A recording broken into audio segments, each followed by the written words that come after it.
The bowl slipped from her hand, and the next second it was flying at my face. I felt the shock of scalding liquid, hotter than any burn I'd ever known. My own daughter had hurled a bowl of chicken soup at me, simply because I had forgotten the salt. The soup stung my eyes, seared my cheeks, and ran down my neck into the collar of my faded blouse. I stumbled back against the kitchen counter, one hand clutching the old towel I used for everything. The floor was wet with broth, yellowish stains mixing with drops of red where the skin on my chin had split open. Lauren stood above me, arms crossed, face calm, as though she had just swatted at a fly. Her silence was heavier than any scream. She didn't apologize, didn't even blink. She turned her back and walked toward the hallway, the sound of her heels steady and unhurried. Halfway up the stairs, she said only 2 words over her shoulder. "No salt." Then the door slammed, and she left me standing in my own kitchen, dripping, trembling, smelling of chicken fat and humiliation. I pressed the towel to my cheek, trying to stop the sting. The terry cloth was old, rough, and smelled faintly of bleach, but it was all I had. The mirror above the sink showed a woman I could barely recognize. My face was red and blotched, my gray hair damp and sticking to my forehead. My hands shook so much I could hardly hold the towel in place. At 61, after a lifetime of serving my family, of working 40 years in a law office, I had never been reduced to this. Bleeding in my own kitchen because my daughter demanded more salt.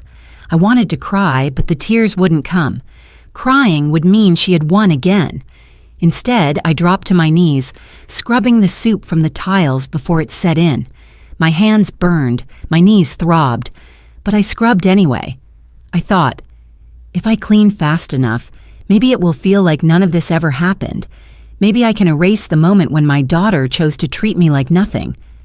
But the smell of broth clung to me, and the burn on my skin kept reminding me there was no erasing this night. I whispered to myself, she threw soup at me. My own daughter threw soup at me for forgetting salt. Saying it out loud made it heavier, more real. The kitchen that once smelled of Sunday dinners and family holidays now reeked of shame. That night I lay awake in bed with the towel still pressed to my cheek, the sheets stiff with dried broth where I had tried to lie still. Upstairs I could hear Lauren's steady breathing, deep and unconcerned, as though nothing at all had happened. And maybe, for her, nothing had. For her, I was just an old woman, too weak to resist, too dependent to leave. The next morning, I would learn just how far she intended to push me. She would stand in that same kitchen, dressed in her beige business suit, her lips curled into a sneer, and order me to hide my wounds. She would invite her colleagues over, with that fake sweetness in her voice, telling me to smile. Through the pain, she would put a $70 concealer on the table and say, "Cover the burns and smile." And when she walked into her boss's office later that day, I would see her own smile collapse. Her legs would tremble, her face would drain of color, because for the first time, the truth would no longer be mine to hide. But on that night, I didn't know all of that. I only knew the sting of soup, the shame of silence, and the weight of being treated like a servant in my own home. And now I need you with me in this story, because it isn't just about soup. It's about what happens when silence ends, when the secrets people think they can bury finally rise into the light. If you stay, you'll see how far a mother can fall and how far she can climb back. So don't go anywhere. Stay with me until the end. The sun poured into my kitchen like nothing had happened the night before. The light made the linoleum shine, but I still saw the faint stains of broth on the tiles.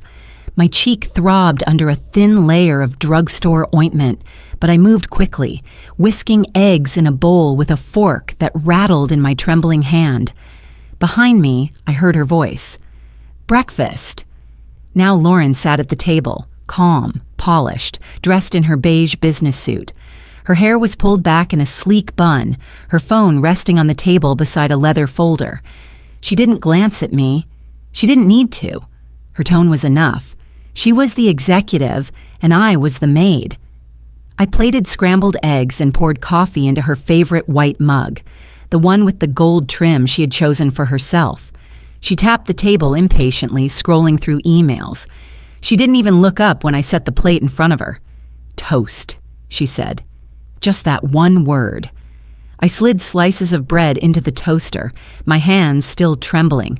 I tried to hold them steady, but the effort only made the tremors worse. When the toaster clicked, I buttered the bread and set it down gently beside her plate. She took a bite, chewed, and finally raised her eyes to me. Her gaze was cold, detached. That was when the doorbell rang. Lauren smiled suddenly, as though she had a switch for her expressions. She rose and walked briskly to the door. When she opened it, a young woman in a green dress stepped inside. Maya, her colleague from the marketing department. "Mrs. Miller," Maya sang, her tone honey-sweet. "It smells so good in here. You always make the best breakfast." She kissed my cheek lightly, but her eyes darted quickly over the burn on my face before sliding away. She didn't mention it, she didn't ask. She just slipped her purse onto a chair and settled in like she belonged. Lauren poured her a cup of coffee, as if she were the gracious hostess. Then she turned to me, pulling something from her handbag. A sleek little box, pale pink, with a golden logo. She dropped it onto the counter in front of me. $70, she said flatly. Imported. Concealer. Cover the burns. I froze, staring at the box. My face burned under the ointment and my heart pounded. Cover the burns. Not heal them, not treat them. Just hide them. Lauren's lips curled into a smirk as she added, "Maya's bringing a few girls from the office over for lunch. I don't want them to see you like that." Cover the burns and smile, Maya giggled, sipping her coffee, pretending not to hear the cruelty in those words. I wanted to protest. I wanted to shout that this was my home, that I wasn't her servant, that I would not be paraded around like a prop for her false image. But the words stayed lodged in my throat. My hands picked up the little box instead, my fingers clumsy as I turned it over. $70. More than 2 weeks of the allowance she permitted me from my own pension. I caught sight of myself in the reflection of the microwave door. Gray hair frizzed around my face, dark circles under my eyes, the angry burn stretching across my cheek. And I saw Lauren behind me, tall and sharp, her beige suit immaculate, her arms folded as she waited for me to comply. She had taken control of everything, my house, my retirement savings, my daily routine, even my reflection. Maya's voice floated through the kitchen again. "It'll be fun, Mrs. Miller. Just a casual lunch. Everyone will love you." Her tone was sugar, but I knew the truth. She didn't care. She was playing along just as Lauren wanted. To them, I wasn't a person. I was a backdrop. I walked to the bathroom and opened the concealer. The smell was chemical, heavy, foreign. I dabbed it onto my cheek, wincing as it stung. In the mirror, the burn disappeared under a smooth beige mask, but the pain was still there. The humiliation was still there. When I came back into the kitchen, Lauren nodded, satisfied. "Better," she said.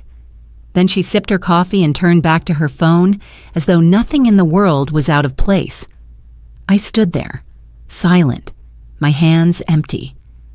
I thought about the years I had spent raising her, the nights I had stayed up ironing her ballet costumes, the weekends I had skipped outings so she could have piano lessons.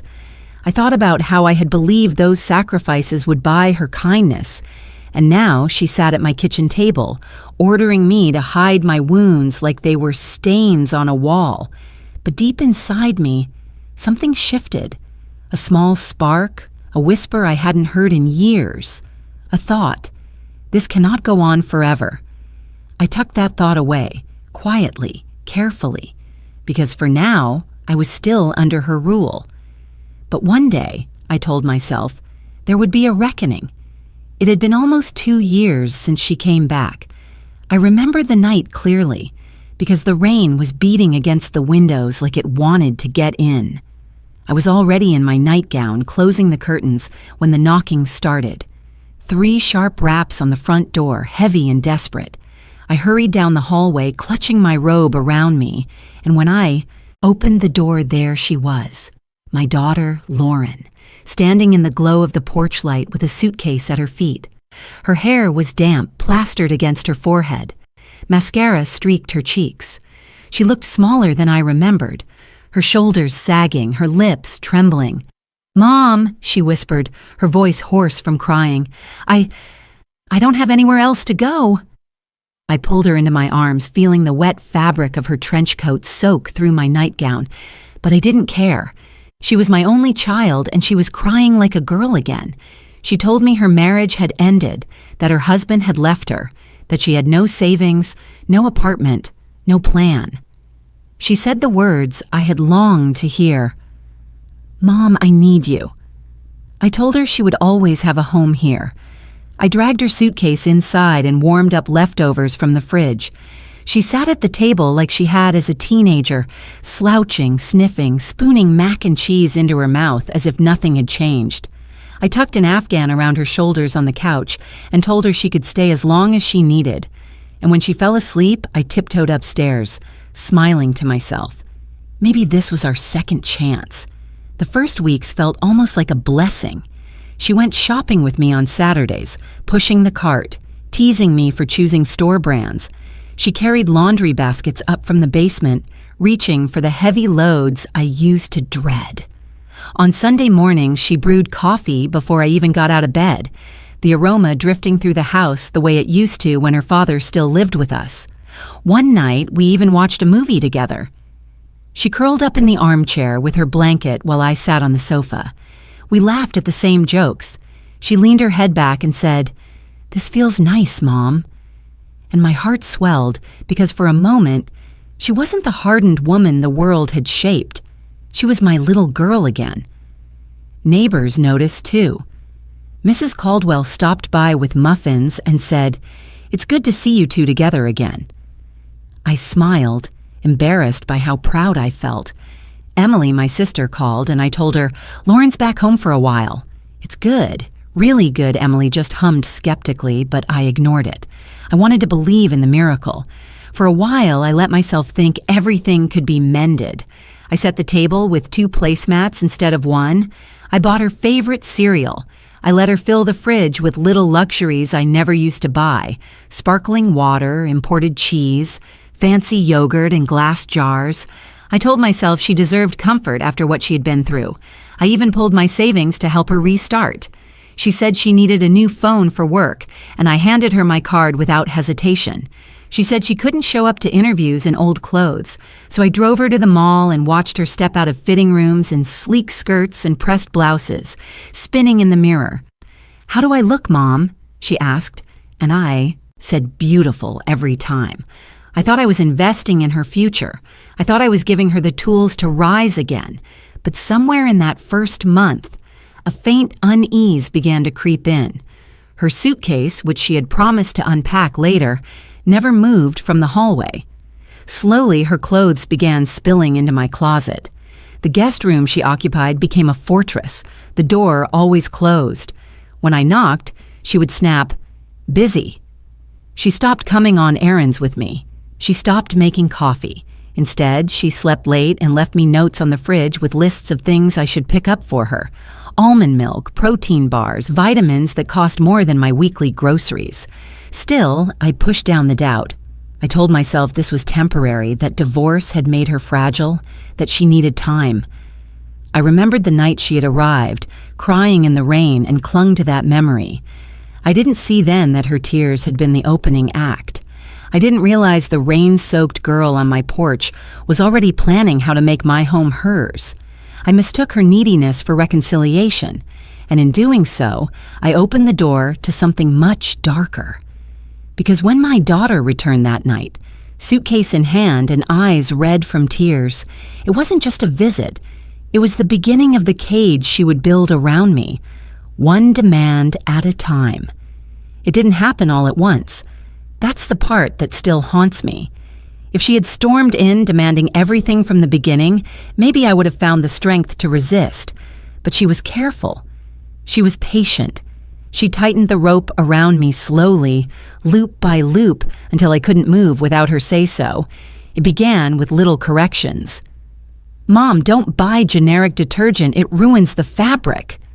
"Mom, don't keep the door unlocked. It's not safe." At first, I thought she was just being thoughtful, maybe even protective. But soon, those corrections sharpened into commands. "Why would you wear that old cardigan? You look senile. Stop going out with cash in your purse. Someone will scam you." The tone changed. No longer a daughter advising her mother, but a supervisor criticizing her employee. Then came the money. One afternoon, she sat across from me at the kitchen table, her laptop open. "You're too trusting, Mom. At your age, people take advantage. You need me to manage your accounts." I shook my head, saying I'd handled my finances fine for 40 years as a legal secretary. But she pushed the laptop closer, her eyes hard. "You can't even remember salt in the soup. Do you really think you can keep track of online banking?" Her words cut deeper than I admitted. I handed her my debit card, telling myself it was temporary, just until she got back on her feet. She smiled like she had won something. A week later, she handed me $30 in cash. "Your allowance," she said lightly. "Don't spend it all at once." Allowance. For the first time in my life, I felt like a child in my own house. From there, she tightened her grip. She set up automatic transfers from my pension account into hers, calling it family consolidation. She changed the mailing address on bank statements so they went straight to her desk at work. When I asked to see them, she laughed. "Don't worry, Mom. You wouldn't understand half the jargon anyway." The house itself stopped feeling like mine. She redecorated the living room, moving my old sofa to the curb without asking. She painted the walls a cold gray I never liked. When I protested, she tossed me a magazine. "You want this place to look like a retirement home?" I'm increasing the property value. One evening, she brought home papers and laid them in front of me. "It's just legal housekeeping," she said, "adding my name to the deed. Easier in case something happens to you." I hesitated, staring at the lines of print. She sighed dramatically and added, "Don't you trust your own daughter?" After all I've sacrificed? My hand shook as I signed. That night, lying in bed, I whispered the words that had begun to haunt me. "I'm just a walking debit card." I had thought bringing her home would heal the rift between us. Instead, every gesture of kindness became another link in the chain. I gave her a place to stay. She took the whole house. I offered her support. She claimed ownership. I could feel the air in the house changing. The pictures on the walls, my wedding photo, snapshots of family holidays, felt like silent witnesses to my surrender. Every object in every room seemed to remind me of the control she had gained. The kettle I used to boil water at dawn was now set on a timer she bought. The mailbox key sat in her purse, not mine. Even the spare bedroom that once welcomed guests was locked with a code I didn't know. I moved through my own house like a tenant on probation. Sometimes at night I caught her looking at me with a strange mix of triumph and disdain, like she had finally bent me into the shape she wanted. She never said it out loud, but I could hear it in the silence between us. This house, this pension, this life, it's mine now. And I realized too late that the rain-soaked girl who had begged for shelter was gone. What remained was a woman who knew exactly how to tighten the noose, one silent knot at a time. There are nights when I lie awake staring at the ceiling and all I can think is this: I did this to myself. Every bruise, every humiliation, every dollar that vanished from my account carries my own fingerprints. People might say Lauren manipulated me, that she twisted my love into chains. But the truth is, I handed her the rope. I think back to when she was 8, the day her father walked out. He left with a suitcase and a muttered excuse, and suddenly it was just the two of us. She sat on the couch, clutching her stuffed rabbit, asking me if Daddy would come back. I promised her he would. I lied. And when I realized he wouldn't, I swore to myself that she would never feel abandoned again. I worked 40 years as a legal secretary at Sullivan and Finch. Long hours, endless stacks of depositions, the hum of copy machines. My back ached, my eyes burned, but I kept going because every paycheck meant ballet lessons, piano tutors, field trips, braces. When other parents said no, I always said yes. Yes to summer camp. Yes to private school uniforms. Yes to college applications out of state. I believed that sacrifice was the purest form of love. If I carried the weight, she would be free to soar. But maybe I should have said no more often. Maybe I should have let her face disappointment, let her scrape her knees on life's pavement instead of laying down rugs everywhere she walked. Instead, I smoothed every path. I bailed her out when she overdrew her first checking account. I paid for the credit card she maxed in college.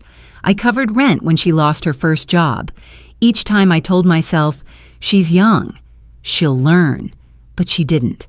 Why would she, when she always had me? The memory that stings most is the piano recital. She was 12.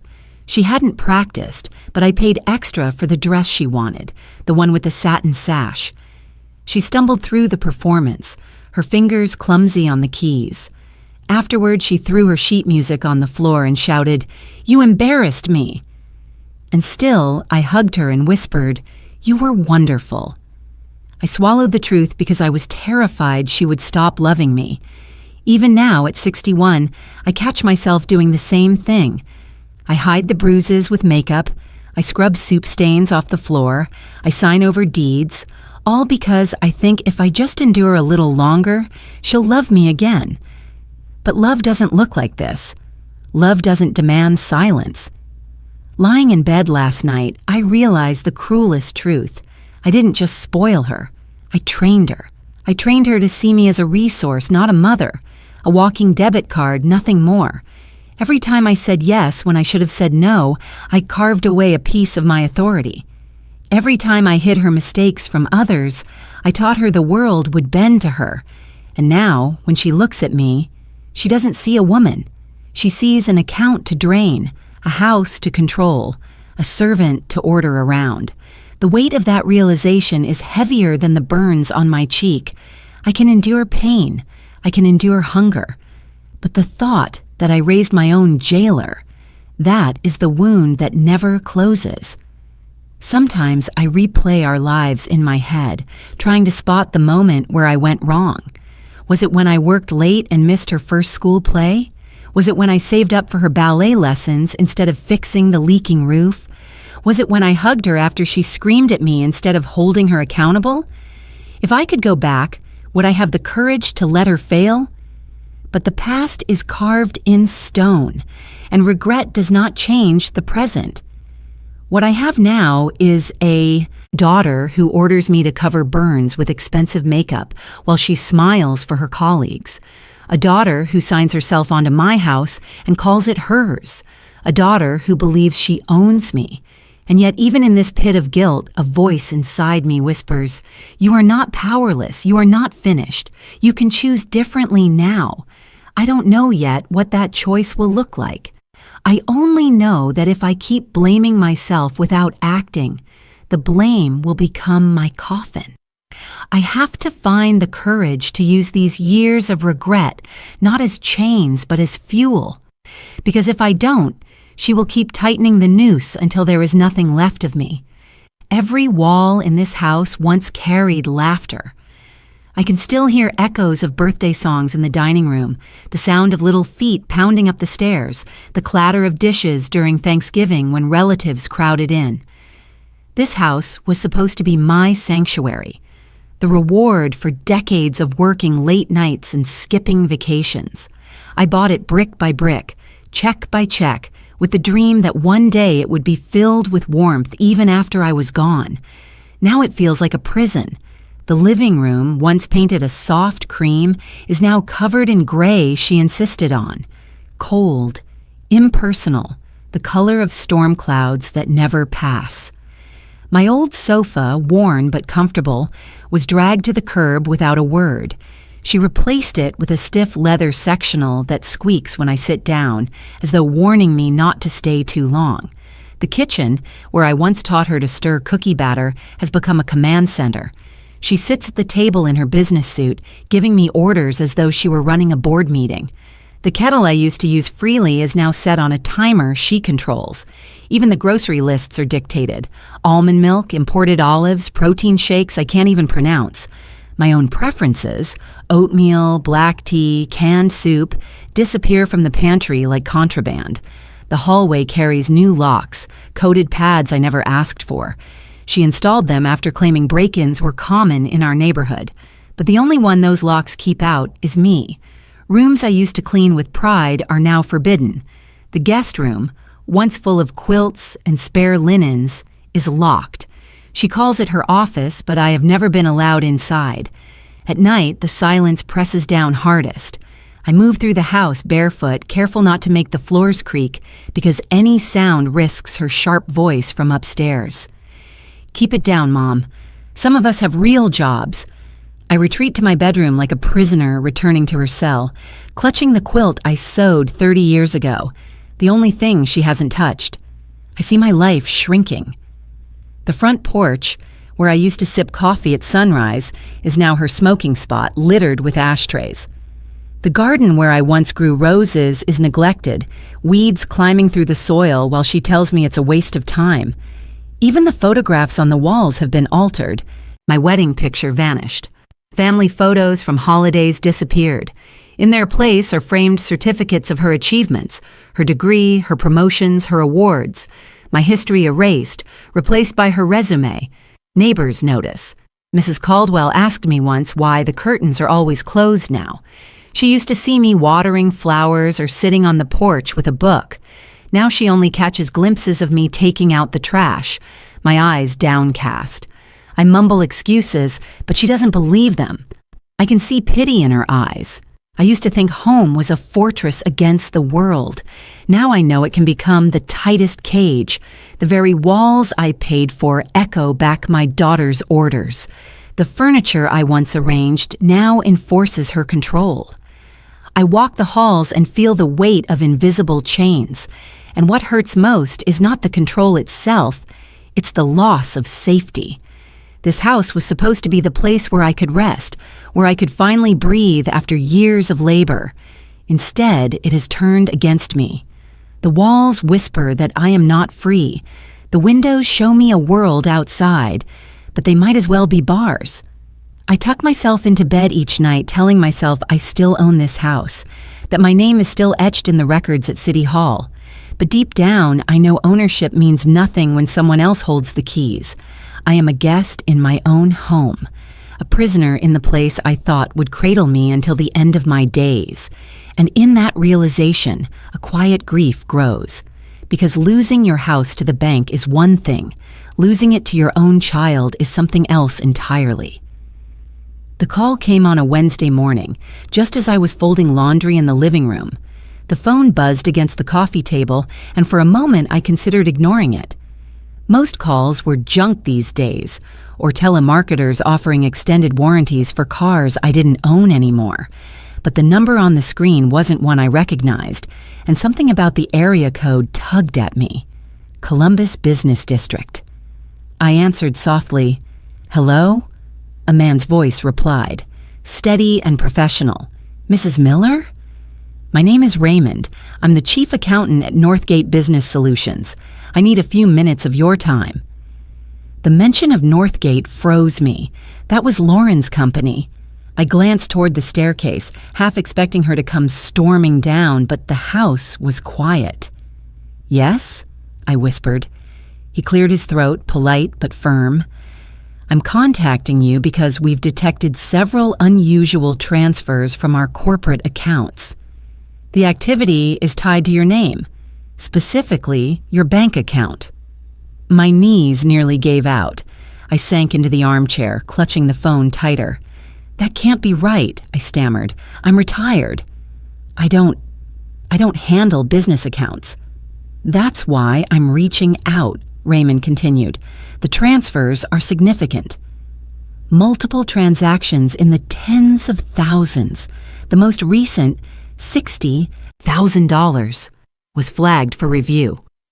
I pressed my palm to my forehead, trying to make sense of his words. No, there must be a mistake. I don't even have access to anything like that, Mrs. Miller, he said gently. The deposits are showing as received into your personal savings account. My breath caught. I wanted to deny it, but the truth prickled at the back of my mind. Lauren had insisted on handling all my banking, my pension, even the online accounts. She had all my logins, my debit card, everything. I forced the words out. My daughter. She manages my finances. She works for Northgate. There was a pause on the other end. Then Raymond's voice dropped lower. That explains a lot. He chose his next words carefully, as though measuring them on a scale. Mrs. Miller, I need you to come into the office. Quietly. We'll review this together. I don't want to speculate over the phone, but you need to see these records with your own eyes. My heart raced. Images flashed in my mind. Lauren smirking across the kitchen table. Lauren telling me I couldn't be trusted with money. Lauren sliding papers in front of me to sign.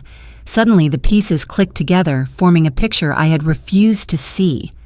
I swallowed hard. When? Tomorrow, if possible. I'll set a private appointment. You won't have to go through the front desk. Discretion is important. The word discretion struck me.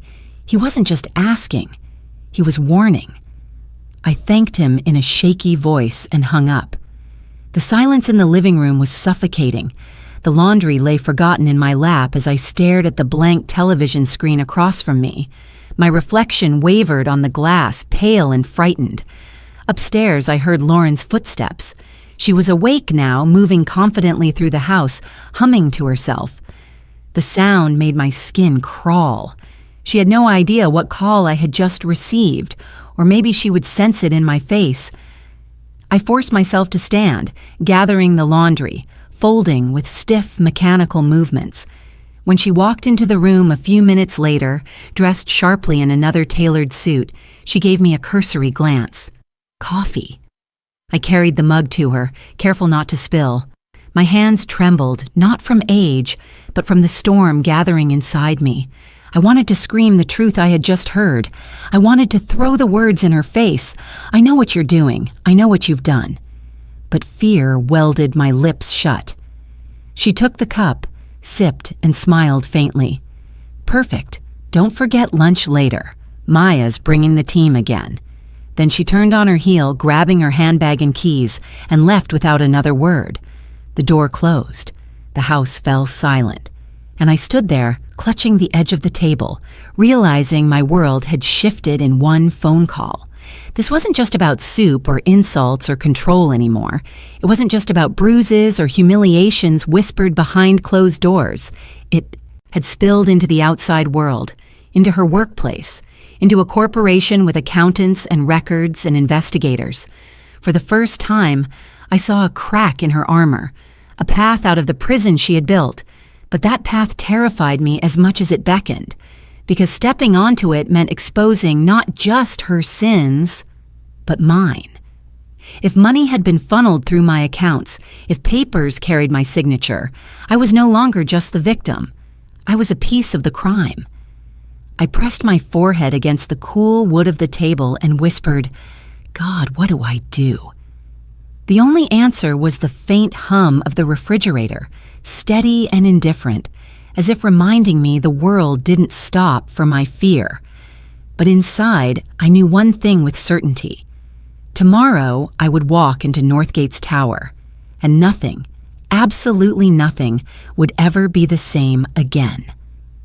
The next day arrived with a weight I could feel in my bones. I had agreed to meet Raymond, but before that could happen, Lauren had other plans. She swept into the kitchen early, her heels clicking on the tile like a metronome of control. Maya's hosting a little lunch today, she announced as if it were carved in stone. Colleagues from the office. You'll serve, of course, and don't forget the concealer. She placed the pink box back on the counter with a sharp tap. I stared at it. the expensive little lie in powdered form. My cheek still burned from the soup incident, the skin raw and tender beneath the beige mask. I dabbed it on anyway because refusing wasn't an option. By noon, the house was filled with voices I didn't recognize. Laughter, chatter, the clinking of glasses. Maya floated in wearing another bright dress, her perfume trailing through the air like sugar. She hugged me briefly before darting off to help arrange platters on the dining table. "So lovely of you, Mrs. Miller." "You always make everything perfect," she said, though we both knew the food had been cooked by me alone. I carried trays of sandwiches and salad bowls, setting them on the long table. My hands shook, but I forced myself to smile. I was invisible in my own kitchen, reduced to a hostess no one thanked. Most of the young women laughed and swapped office stories, their polished nails flashing as they gestured. Then I saw her. At the far end of the table, setting down her bag and smoothing her blazer, was my sister, Emily. My breath caught in my throat. Of all people, why her? She had just started as in-house counsel at Northgate, a position she had proudly told me about weeks earlier over the phone. I hadn't told her about my situation with Lauren. How could I? Pride had tied my tongue. And now, here she was, seated with Lauren's colleagues, her sharp eyes scanning the room like they always did. She didn't see me at first. She was too busy greeting Maya, offering a polite handshake. But when her gaze finally fell on me, everything slowed. Her smile faded. Her eyes narrowed.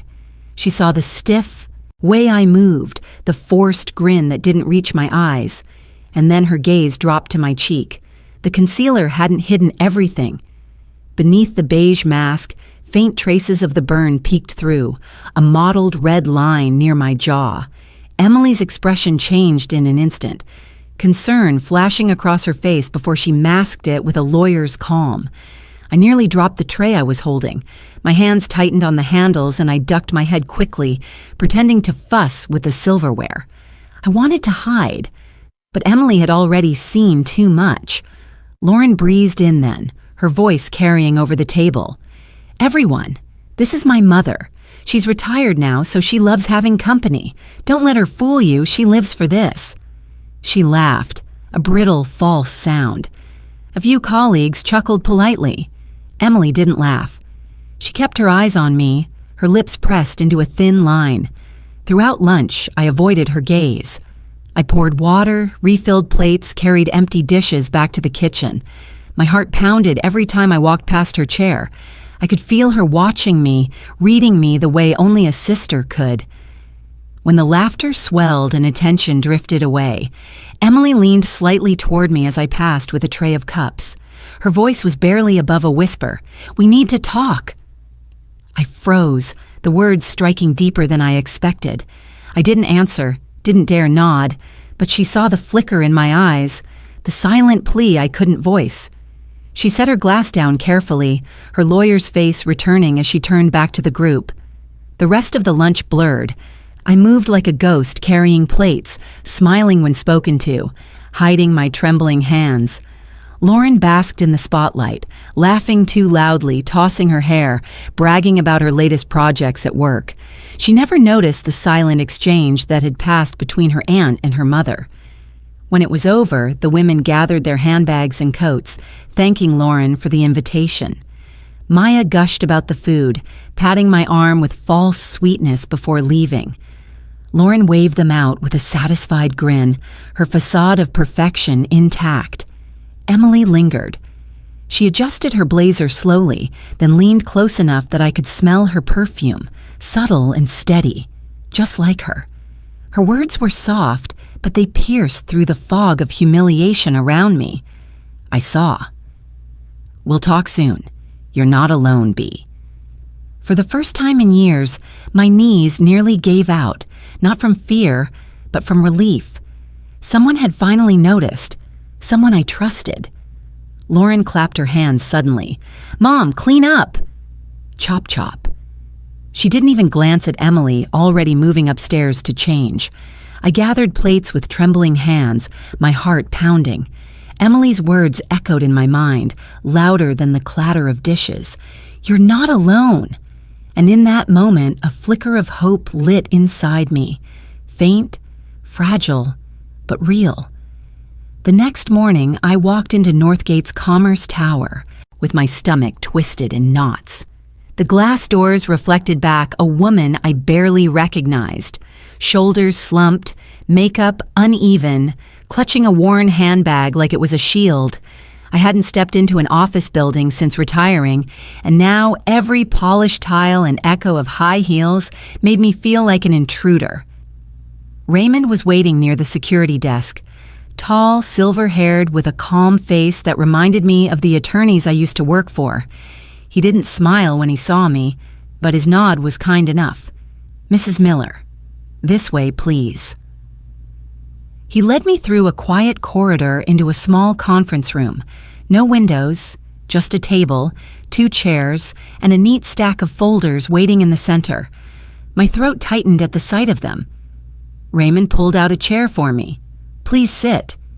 He opened the top folder and slid a page toward me. "This is the first transfer we flagged. $52,000, routed directly from a Northgate account into a savings account under your name." I stared at the paper. My name was printed clearly beside the numbers, my account number, my balance. Except the money had never been mine. I would have noticed, wouldn't I? He flipped to the next page, then another. 17,000, same path, same destination, and finally, this one. He tapped the third page. 60,000 routed just last week. My hand shook as I lifted the page closer. There it was again, my name, my account. The dates matched the weeks Lauren had snapped at me for asking about money. "This isn't possible," I whispered.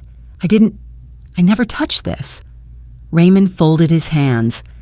"I believe you. The pattern suggests someone else had access, but the fact remains, the transfers point to you on paper." The room spun. My ears rang. I thought about Lauren sitting at the kitchen table with her laptop, telling me I was too old to manage online banking. I remembered her handing me $30 like pocket change while she moved entire paychecks through my name. "Why would she do this?" I asked, though deep down, I already knew. Raymond sighed. "It appears your daughter used your account as a shield. Funds are missing from multiple project budgets. The trail ends in your savings. It looks like embezzlement, and unless proven otherwise, the company could see you as complicit." The word complicit stabbed me. I saw headlines flashing through my mind. Retired secretary caught laundering money for daughter. Neighbors whispering. Emily shaking her head. Caldwell avoiding my eyes. Raymond's voice softened. "I asked you here because I don't think you're involved. I've worked with numbers long enough to know when something doesn't add up, and your record shows nothing but stability for decades. But Mrs. Miller, you need to understand. If this continues, you will be the one left carrying the blame." Tears burned at the corners of my eyes. I pressed my hands flat against the table, forcing myself to breathe evenly. "What do I do?" He slid another folder toward me. "Here are the transaction logs, wire transfers, timestamps, account details. Keep them safe. If anyone questions you, these will help." His eyes locked onto mine. "And Mrs. Miller, you may want to consider speaking with someone outside the company, a lawyer, maybe even the district attorney's office." The mention of law chilled me. For 40 years, I had filed briefs, typed motions, organized cases. I had been surrounded by justice every day, and yet I had never imagined I would need protection from my own child. I clutched the folder to my chest as if it were a lifeline. Raymond stood and walked me to the elevator. Before I stepped inside, he placed a hand lightly on my arm. "Be careful. If your daughter realizes you know, she may not react well." His words followed me all the way home, louder than the hum of the elevator, sharper than the city traffic outside. When I stepped into the kitchen, Lauren was there, lounging at the table with a glass of wine, though it was barely noon. She looked me up and down, eyes narrowing at the folder clutched in my hands. "What's that?" she asked casually, but her tone was edged with suspicion. I forced a smile, tucking the folder quickly into my bag. Just old papers. Nothing important. Her gaze lingered, but she didn't press further. She sipped her wine and smirked. Don't forget, Maya's dropping by later. Try not to embarrass me. I retreated upstairs, my heart hammering, the folder heavy in my bag. For the first time, I had proof, hard evidence that the cage around me wasn't just emotional, it was criminal. But with that proof came a new terror, because paper trails don't care about intentions. On every page, the thief wasn't Lauren. It was me. That evening, after Maya had left and the dishes were stacked high in the sink, Lauren cornered me in the hallway. Her wine glass was still in her hand, half full, the stem glinting under the light. She leaned against the wall, blocking my path like a sentry. "You've been quiet today," she said. Her tone was almost playful, but her eyes were sharp.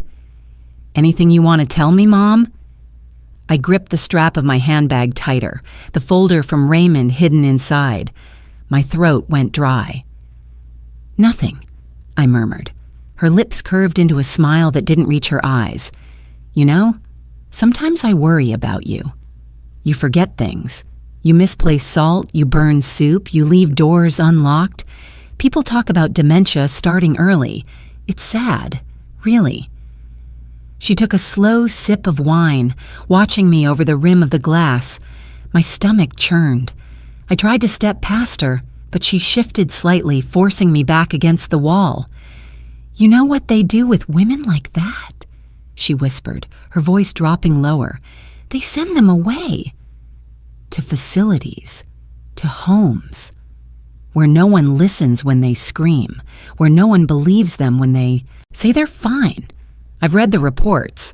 Once the paperwork says unstable, that's it. Your word means nothing." I felt the blood drain from my face. She tilted her head, studying me like a cat with a trapped mouse. "So here's the thing, Mom. If you ever get the idea to start talking to anyone, remember how easy it would be for me to convince people you're losing your mind. I work in corporate. I know people. You'd be signed away faster than you can spell your own name." My knees trembled. "Lauren, please." Her voice hardened, no trace of softness left. "Don't test me. Don't think you can go behind my back. One word from me and you'll be locked in some sterile room with linoleum floors, staring at the ceiling while strangers feed you gelatin with plastic spoons. Do you want that?" I shook my head, my hands trembling. "Good." She straightened, finishing the last of her wine. She set the glass on the hallway table with a sharp clink. "Then keep quiet. About everything. About the money. About me. Smile when I tell you to. Cover the burns. And for God's sake, stop looking like you're plotting something. You're terrible at hiding it." I pressed myself against the wall as she walked away, her heels clicking against the wood floor. My heart pounded so hard I could hear it in my ears. I wanted to collapse, to sink into the floor, but fear held me rigid. I stumbled into my room and locked the door, my breaths coming in shallow gasps. The folder in my bag felt like it was burning through the fabric, daring me to look at it again. Proof of her crimes, yes, but also a rope she could twist around my neck with a single accusation of instability. I sat on the edge of the bed, clutching the bag to my chest. Her words echoed in my mind. "No one will believe you. They'll think you're losing your mind." Tears welled in my eyes. For years, I had told myself I could endure anything if it meant keeping the peace. But this was different.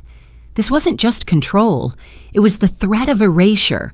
To be stripped of credibility, declared insane, silenced forever. That terrified me more than bruises or burns ever could. I thought of my years at Sullivan and Finch, of the files I had typed for attorneys fighting to keep clients out of guardianships, out of facilities where they were stripped of autonomy. I remembered the glazed eyes of clients in those cases. People who had been declared incompetent when in truth they were simply old, simply alone. The image of myself in that place rose up so vividly, I nearly gagged. A white room, a locked door, my voice ignored. My daughter visiting once a month, smiling sweetly for the nurses while she drained what was left of my accounts. I pressed my fists against my temples and whispered, "No, not me. Not like that." The door creaked suddenly and I jumped, but it was only the wind rattling a loose frame. Still, my heart wouldn't slow. I sat there for hours, clutching the folder. Every sound in the house magnified. Her footsteps upstairs, the creak of pipes, the hum of the refrigerator. That night, I barely slept. When I did drift off, I dreamed of padded walls and nameless orderlies dragging me down a hallway, while Lauren signed papers with a smile. When I woke, the decision was carved into me like stone. I could not stay silent anymore. Fear of an asylum was nothing compared to the hell of losing myself completely. But if I was to fight back, I would need help, and I would need proof stronger than her threats. The next morning, I found Mrs. Caldwell waiting by her fence as I took the trash out. Her gray hair was pulled into a bun, her arms crossed over a thick cardigan. She had that look she always wore when she knew something but was deciding whether to speak it. "Bee," she said softly, "you've been quieter than usual. And I've seen the bruises. Don't tell me they're from tripping on the stairs." My throat tightened. I wanted to deny it, to hide behind excuses like I always had. But something about her steady gaze, sharp and kind all at once, cracked me open. My eyes filled with tears. She nodded as if she'd expected that answer without me saying a word. Then she leaned closer. "I did something, Bee. I hope you won't be angry." She pulled a small black device from her pocket, a camera, compact and sleek. "I put this facing your back porch. I didn't want to pry, but I couldn't stand by any longer. Last night, it caught everything. The world seemed to tilt beneath me." "Everything," I whispered. Her jaw tightened. The threats. Her voice. The way she cornered you in that hallway. I heard it all. If she tries to paint you as unstable, I've got proof she's the one unhinged. My knees nearly gave out. I grabbed the fence post for support, a sob breaking loose from my chest. For the first time in months, maybe years, I felt the faintest sense of safety. Mrs. Caldwell reached across the fence and squeezed my hand. "You're not alone in this, and you don't have to keep suffering in silence. I know someone who can help, an old friend, Helena, assistant district attorney. She handles cases like yours. If you're ready, I'll take you to her." The name rang in my ears. District attorney. My pulse spiked with fear. Going to the law meant stepping into a spotlight I had spent years avoiding. It meant exposing not just Lauren, but myself. Those transfers, those signatures, the paper trail that carried my name. I can't," I stammered. "If they see the accounts, they'll think I was part of it." Caldwell shook her head firmly. "That's what abusers do, Bee. They trap you, make you think you're guilty. But the evidence will show who pulled the strings. Helena will know what to do." Her voice was so certain, so unwavering that a sliver of hope cut through my dread. That afternoon when Lauren was at work, Caldwell drove me downtown. The courthouse loomed above us, tall and imposing, the kind of place I used to file papers for without ever imagining I'd step inside for myself. Helena met us in her office, a woman in her 40s with sharp eyes and a calm presence. She didn't waste time with pity. She listened. She asked questions. She watched me closely, but not with doubt, with focus.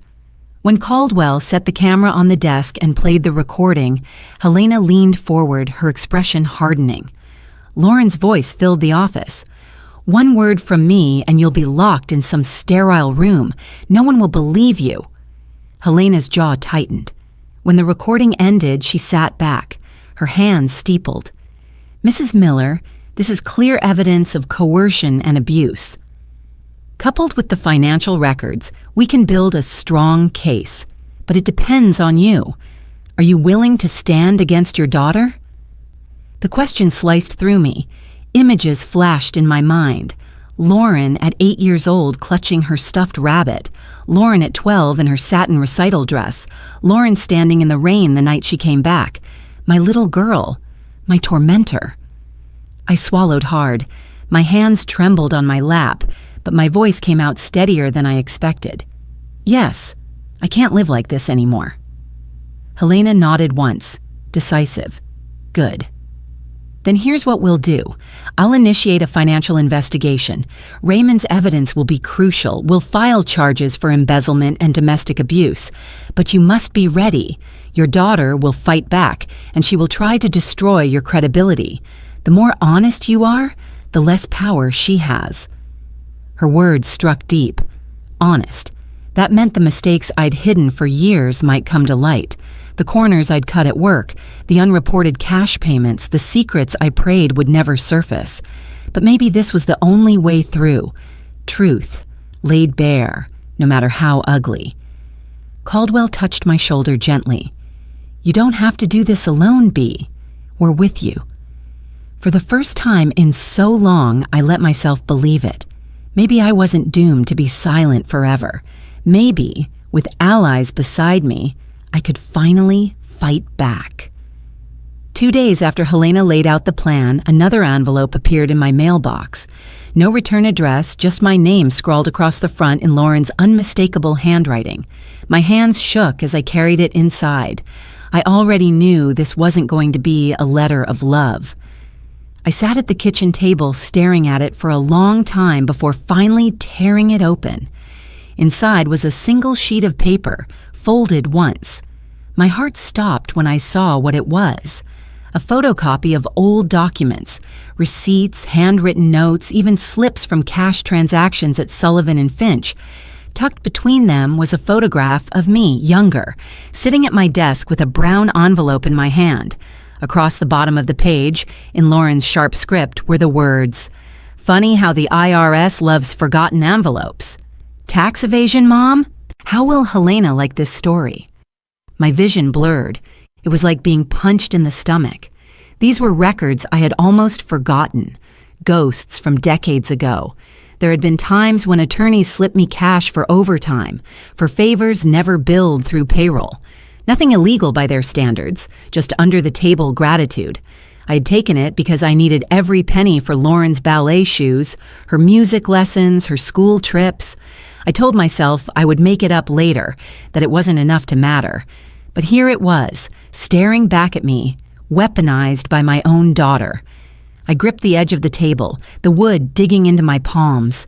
My mind spiraled back to those nights in the office, the fluorescent lights humming, the endless stacks of papers, the partners handing me sealed envelopes with a wink. I remembered sliding them into my purse, my heart racing, telling myself it was survival, not theft, and then rushing home to place the money into piano lesson envelopes, watching Lauren smile as if the world owed her luxury.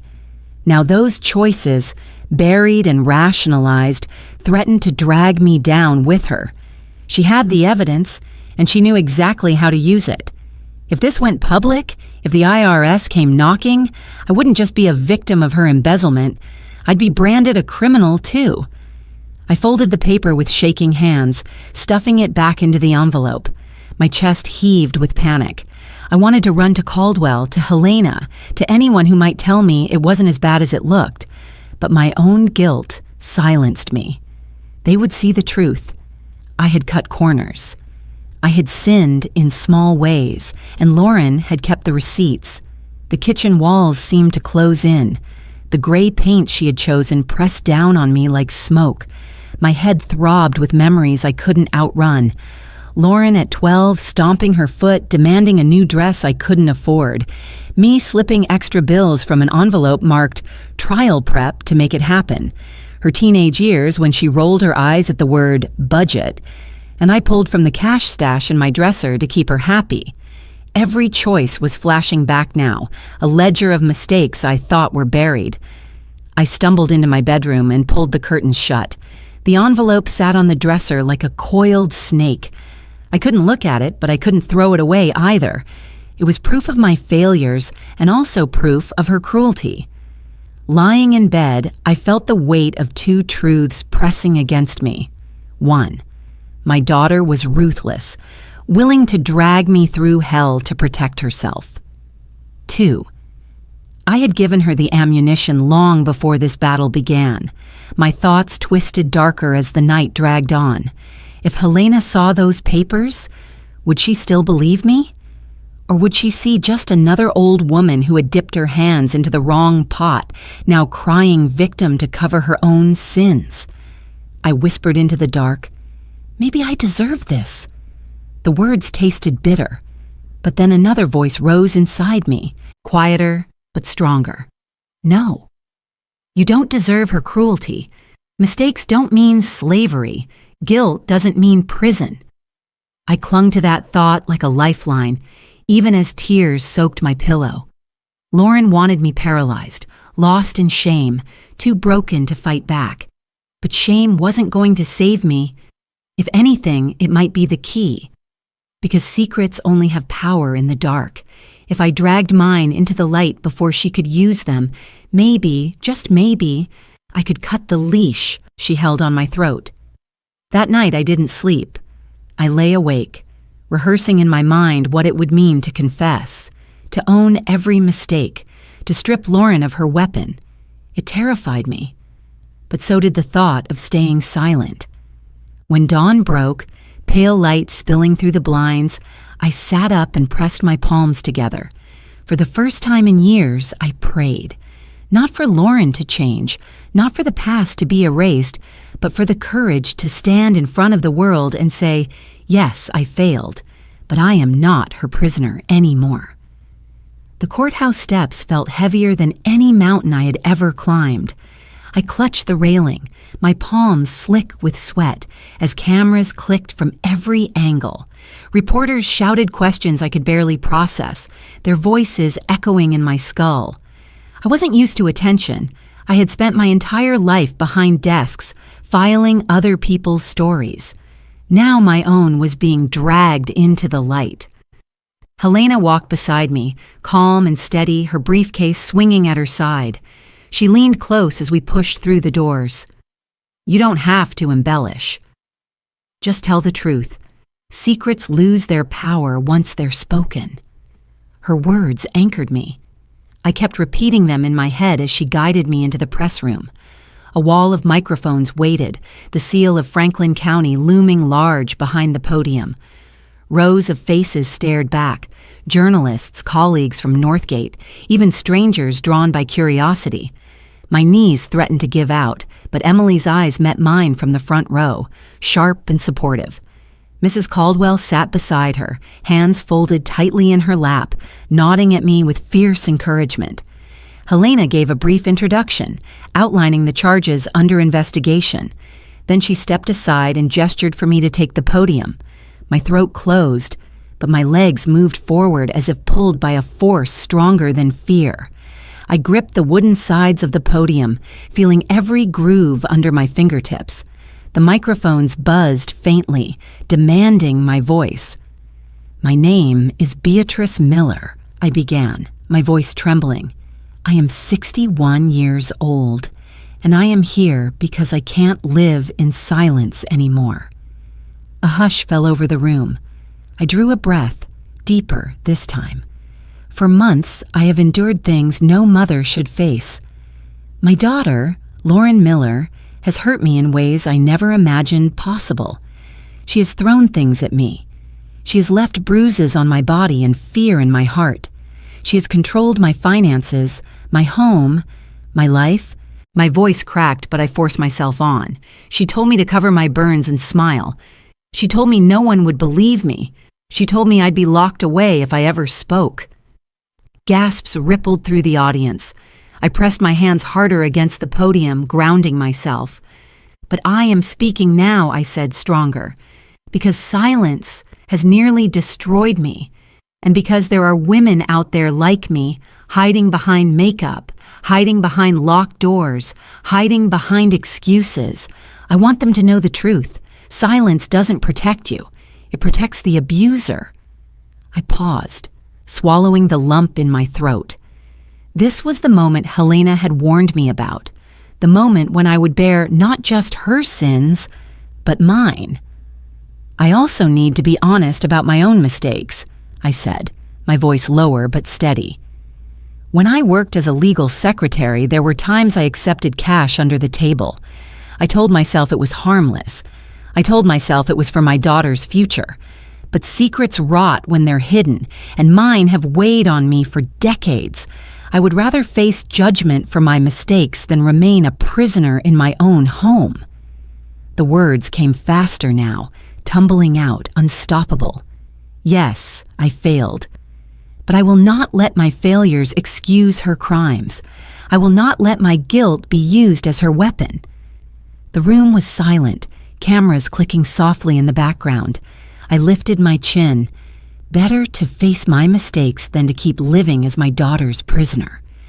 Better to stand here, exposed and trembling, than to sit at home with my mouth shut and my dignity gone.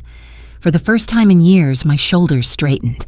I looked out over the crowd and saw tears glistening in Caldwell's eyes. Emily nodding fiercely, Helena watching me with quiet pride. I stepped back from the podium, my chest heaving, my palms damp, but lighter than I had felt in decades. Helena returned to the microphones, her voice crisp and commanding. You have just heard testimony that will form part of the prosecution's case against Lauren Miller. The investigation is ongoing, but today marks the beginning of accountability. Reporters erupted with questions, but Helena ushered me aside, shielding me as she always promised she would. My knees shook, but my heart pounded with something new. Not fear, not shame, but freedom. I had spoken, and no matter what happened next, I was no longer silent. The air inside Northgate's top-floor conference room was cold, almost sterile, the kind of space designed to intimidate. Tall glass windows overlooked Columbus, the skyline sharp against the afternoon sun. I sat quietly at the edge of the room, Emily on one side of me, Helena on the other. My hands trembled against my lap, but their presence steadied me. The door opened sharply and Lauren walked in. Her heels clicked against the polished floor, her beige suit immaculate, her makeup flawless. She wore a smile I knew too well, polished, professional, utterly false. She glanced at me only once, her lips curving into a smirk, before turning her attention to the head of the table. Marcus, her direct supervisor, waited there, his expression unreadable. Beside him, Raymond had a stack of files, neatly organized, the weight of truth bound in manila folders. Lauren's voice was sweet, practiced. Marcus, thank you for seeing me.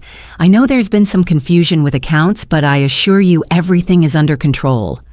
She laughed lightly, as if brushing away a minor inconvenience. But Marcus didn't smile. He folded his hands on the table. Sit down, Lauren. Her steps slowed. She hesitated for the first time, the edges of her confidence fraying. She pulled out a chair, crossed her legs, and tried to keep her voice steady. Of course. Marcus leaned forward. This isn't a conversation about confusion. This is a conversation about theft, about betrayal, and about the end of your career at Northgate. Lauren blinked, her smile flickering. I don't understand. Raymond opened the first folder and slid it across the table. Pages of wire transfers, account logs, spreadsheets, all traced back to her. He opened a second folder showing emails, approvals, documents signed under her credentials. And then Marcus spoke the words I had been waiting for. The investigation confirms that you embezzled $150,000 from corporate funds. You also attempted to sell confidential data. The board has reviewed the findings. The legal team has approved. And the assistant district attorney, he nodded toward Helena, is prepared to move forward with charges. The color drained from Lauren's face. Her mouth opened, then closed again. She looked around the room, searching for an ally, but found none. Her gaze landed on me, and for the first time in years, I saw fear in her eyes. Her lips curled into a desperate smile. "Mom, tell them. Tell them I was helping you. Tell them you needed the money." I met her gaze, steady, unflinching. "No, Lauren." Not this time. My voice was stronger than I imagined it could be. "You used me. You hurt me, and you will answer for it." She shook her head violently, her composure unraveling. "You can't do this to me. I'm your daughter." Helena's voice cut through the room like steel. "And you're an adult responsible for your crimes." "Blood doesn't excuse fraud or abuse." Marcus stood, his tone final. "Lauren Miller, your employment with Northgate is terminated effective immediately. Security will escort you out after this meeting. You'll also be hearing from the authorities very soon." Lauren's chair scraped harshly against the floor as she tried to rise, but her legs betrayed her. She stumbled, her knees buckling. The smirk she had worn into the room collapsed completely. Her face went pale, her lips trembling, the flawless mask gone. I watched her unravel, not with triumph, but with release. Chains she had wrapped around me were breaking one by one in front of witnesses who finally saw her as she truly was. Marcus turned to me then, his voice gentler. "Mrs. Miller, on behalf of this company, I want to offer our apology. You were wronged in ways no one should endure. The board has approved a restitution payment of $50,000. And," he glanced at Emily, then back to me, "if you're willing, we'd like to bring you on as a part-time advisor. $4,200 a month. Your experience, your insight, it deserves respect." Tears blurred my vision. For so long, I had been invisible, treated as nothing more than an inconvenience in my own home. And now, in this room, I was being seen again, not as a burden, but as a woman with worth. Emily squeezed my hand under the table. Caldwell, sitting in the back row, nodded with quiet pride. Helena gave me the smallest smile, her eyes shining with approval. And Lauren. She crumpled in her chair, her face buried in her hands, her empire of control reduced to rubble in a single afternoon. I drew a slow, steady breath. For the first time in years, I wasn't trembling. I was free. That night, the house was quiet in a way I hadn't felt for years. No footsteps pounding above me, no orders shouted from the kitchen, no doors slamming to remind me of my place. Just silence, soft and steady, filling every corner like a balm. Emily stayed after the meeting at Northgate, insisting she wouldn't let me go home alone. Caldwell came too, carrying bags of groceries and a bottle of lavender cleaner. Together, we set about reclaiming the house. Emily started in the living room, pulling Lauren's framed certificates off the walls. She stacked them in a cardboard box and replaced them with old photographs she'd rescued from my closet. My wedding picture. Lauren's kindergarten portrait, back when her smile was real. A faded snapshot of me and Emily in our 20s, arms around each other, laughing in the summer sun. For the first time in years, the walls looked like mine again. Caldwell moved through the kitchen with determined energy, scrubbing every surface until the gray walls smelled faintly of lemon and soap instead of stale wine. She opened windows, letting in the night air. "This house needs to breathe again," she said firmly, and I nodded, tears prickling my eyes. I carried linens into the spare bedroom, folding quilts and smoothing them over the bed. The lock was gone. Emily had ripped it out with a screwdriver, tossing the keypad into the trash. I touched the fresh hole in the wood, a scar that told the truth. No one would bar me from my own rooms again. By the time we finished, the house looked brighter, even in the dim light of table lamps. It was as though the walls themselves had sighed with relief. We sat together in the living room, drinking tea. Emily leaned forward, her elbows on her knees. "She'll try to call you. She might write letters. You don't have to answer, B. Not unless you want to. Caldwell nodded, setting her cup down. Boundaries. That's what you need now. Boundaries and peace. I wrapped my hands around the mug, feeling its warmth seep into me. For so long, I had dreamed of this moment, the day I could sit in my own house without fear. But now that it was here, the weight of it nearly broke me. I began to sob, quietly at first, then harder, until Emily slid beside me and wrapped her arms around my shoulders. Caldwell placed a steady hand on my knee. It's over, Emily whispered. She can't hurt you anymore. We stayed like that for a long time, the three of us, holding each other in the glow of the lamp. And when the tears finally stopped, a strange calm settled over me. Later, when the house was still, I walked slowly up the stairs. My bedroom door creaked open, the quilt waiting on the bed. I slipped between the sheets, my body sinking into the familiar mattress. For years, this room had been filled with dread, listening for her footsteps, bracing for her voice. Tonight, there was only silence. I turned on my side, staring at the moonlight spilling across the wall. My chest rose and fell evenly, no hitch, no trembling. For the first time in years, my body wasn't waiting for the next blow, the next order, the next insult. Sleep came slowly, but when it did, it was deep. No nightmares of padded rooms, no visions of locked doors, just rest. Somewhere in the middle of the night, the phone on my nightstand buzzed. The sound dragged me from sleep. I fumbled in the dark, the screen glowing with a number I knew by heart. Lauren. My finger hovered over the button. For a long moment, I just stared, my breath caught in my throat. Finally, I answered. Her voice was small, broken, nothing like the commanding tone I had lived under. Mom, please. I can't sleep. I can't eat. They're saying I'll lose everything. I need you. Her words cracked with desperation. Please forgive me. I closed my eyes. The silence stretched between us, heavy, filled with years of pain. Part of me wanted to hang up. Part of me wanted to scream. But instead, I whispered, steady and quiet, "Not tonight, Lauren." Then I ended the call. The room was still again. My heart didn't race. My hands didn't shake. I rolled onto my back, letting the quiet wrap around me like a blanket. For the first time in years, I slept without fear. Morning sunlight spilled across the kitchen, warm and golden, touching the edges of every surface. For years, this light had felt harsh, exposing bruises, illuminating the stains of spilled soup and broken plates. Today, it felt different. Gentle, welcoming. I brewed a pot of coffee, the smell filling the room. No one barked orders at me. No footsteps stormed down the stairs. Just quiet, steady peace.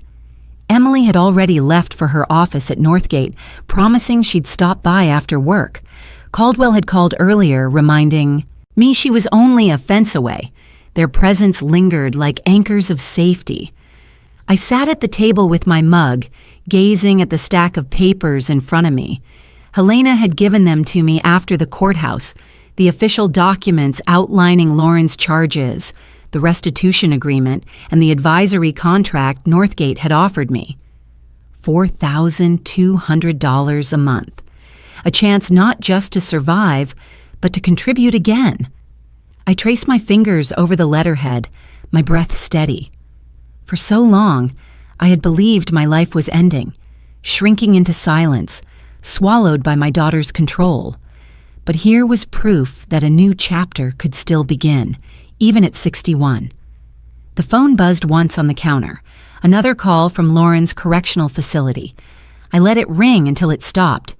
My chest tightened, but not with fear, not anymore. I whispered into the quiet, "One day, maybe I'll forgive, but I won't forget."